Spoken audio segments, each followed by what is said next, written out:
Welcome to the Law Offices of Mary Kennedy. Here with me is Sanjana, our teammate from the Law Offices. Today, we are going to be discussing about violations that happens when you're in your non-immigrant visa status in US.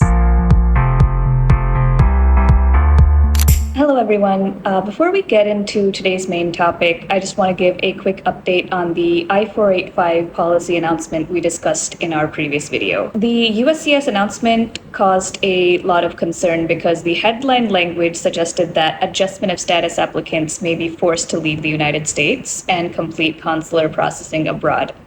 USCIS has now clarified that most adjustment of status applicants will not need to leave the US. And once again, this proves what we were trying to say earlier in our video. The headline language is far more alarming than what the announcement actually meant. Either USCIS has now clarified its position or they're backtracking from the way that the announcement was initially understood. Now, moving on to today's topic, which is closely connected to green card filings. What happens if you have violations on record? If you have a DUI, a criminal charge, arrest, even one that was dismissed, and you're applying for a green card or any other immigration benefit, this video is for you. Ms. Kennedy, can you explain why criminal history matters so much in green card cases? Absolutely, Sanjana. Thank you. The more frequent question that we do get is from any of those non-immigrant beneficiaries. I did have an arrest or a charges, and all my records are dismissed or expunged. That's a very common statement that we get from a beneficiary. One thing you need to understand is there's no record that is expunged when it comes to USCIS or Department of State, which is the consulate or the port of entry. All the records are visible for them. So what best you should be doing in that situation? The first thing is disclose any records that has happened, no matter what, when it happened as well. You need to disclose it so that way you are honest in disclosing the detail. That's the first step that you need to do. Agree with me, Sanjana?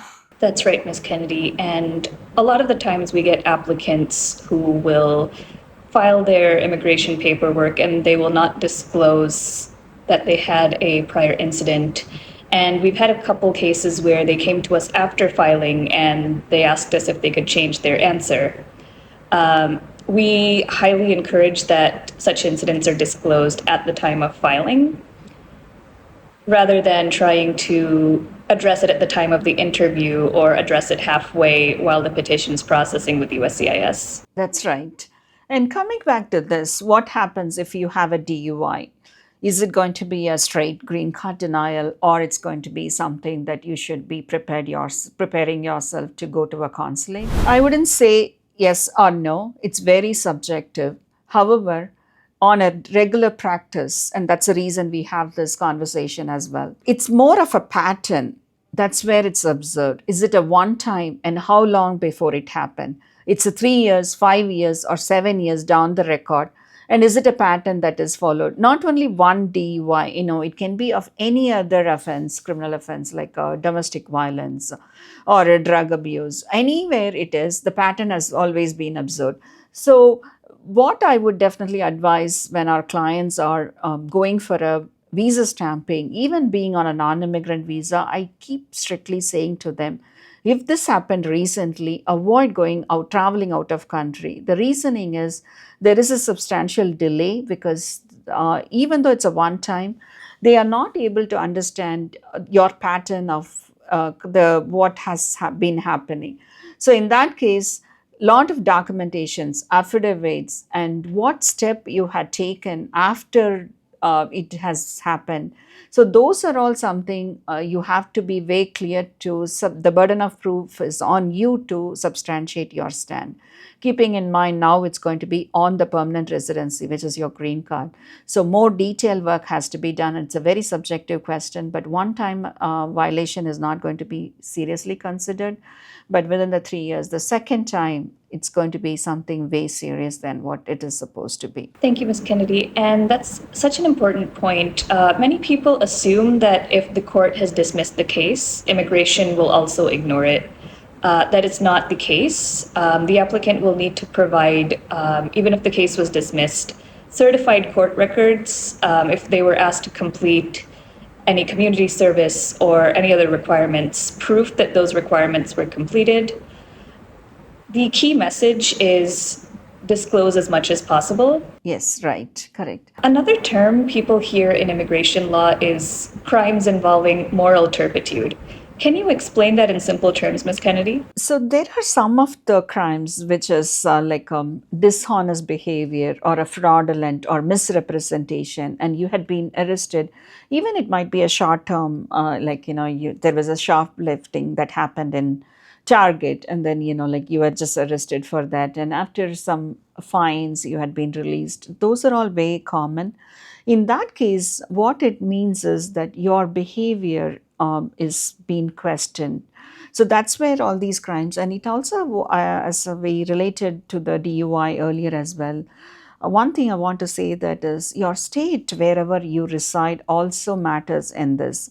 So the state as well has their own regulation of what's the limit if it is a DUI and what's the consequences. That is all determined by the state. It's not only federal, the state as well determines that. That's something that you need to. For an example, if I have to say that he was on a call, the spouse says that it was like 20 hours he has been on a call, and he walks into Targets to pick up some of the stuff, and then he walked away without paying for those. Genuine reason could have been that like when you're still on a call being continued and it has been somewhere the escalation of your work and everything, it's very reasonable. However, the result is the very high consequences of what has happened. So there was an arrest warrant and the H1B extension got RFE. So all these are something we have to be very mindful of our actions when it comes to CIMT. That's a quick example I could relate it to. Thank you, Ms. Kennedy. And along that line, it brings us to the medical exam, the I-693. It is commonly assumed that the medical exam is only about vaccines and physical health, but it can also become relevant when there is a criminal history, especially DUIs or drug-related issues. Can you explain that, Ms. Kennedy? One of the common practical challenges I see is when you go for a tuberculosis test on the medical examination, I see that with the Indian nationality, there will be a second, the x-ray could have been recommended. That's very common. You don't have to be alarmed about it. Definitely that's something that will be ruled out at a later point of time. But the consequences we are talking about is way different. This is about if there is a pattern of drug, substance that has been traced. So what happens in that case is very highly subjective question as well. That's a different reasoning. And even the medical officer in some cases have to disclose the mental condition if he's able to visually observe it as well. So these are something in deeper level and a subjective question. If in that case, what you have to do is definitely you have to consult your medical examiner as well as an attorney who has to be supporting you with your filing. These are all something, do not assume an answer. That's very important. Just connect, talk about it. There are ways that you could disclose it and then come to an understanding and a solution rather than assuming this is what it is supposed to be. So let's say someone does have an issue that creates inadmissibility. Is there still a path forward? Because there is a provision known as an I-601, waiver of inadmissibility, where the applicant must show that a qualifying U.S. citizen or lawful permanent resident spouse or parent would suffer extreme hardship if the waiver is denied.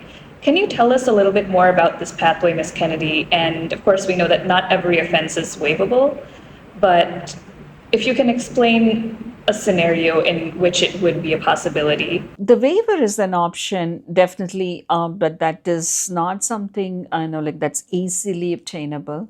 It's an hardship, means it's an extreme place where you have to be adjusting there is a waiver where, we voluntarily say that. And it happens more and more about a situation where it's a pattern that is being there. And then the government has to be, no matter whatever the agencies is going to be, they have to consider this on that extreme hardship and then approve the waiver. Even in that case, most of the scenarios are they will be approved as a consulate approval, means you have to take the pathway of going to the consulate and again substantiating your place and then have to get it approved. So we did, not recently, it's almost like 2 years before, we had a situation where one of the individual from Philippines has been here, and then she has to be, you have to help her with the waiver. She was got married to an US citizen. So in that case, she got her approval from the consulate in Philippines. But it took a lot more of time, years, and then extreme hardship was an example for that. In an employment based, it's not that extreme, but however, you need to, this is all about awareness of what are consequences when you do something very much, it would be said as an act of an mindlessly we are doing certain things without understanding the consequences. Thank you, Ms. Kennedy. So, to everyone watching, if you do have a record, DUI, an arrest, a dismissed charge, a citation, or even anything from outside the United States, do not assume it's irrelevant while filing for the green card, and do not file without speaking to an immigration attorney first. The law offices of Mary Kennedy has handled complex immigration cases involving criminal history and green card filings. So if you need guidance, please reach out to us using the contact information in the description. Thank you so much, Ms. Kennedy, for explaining this so clearly. Thank you, Sanjana. I would say the same to you. So last few months before, I got a consultation. One of the individual has been consuming alcohol inside his car in the parking lot with the engine turned on. He got arrested for and charged of DUI. The reasoning was he is in a place where he's a danger to the public because the engine was on, he was consuming alcohol, and if at all, he's going to be moving the car in. So every situation is very subjective. So you need to really see what you could avoid in this kind of a places as a moral responsibility, the first thing. And then also see if it happens, what is that you're taking a step on that. That's all matters.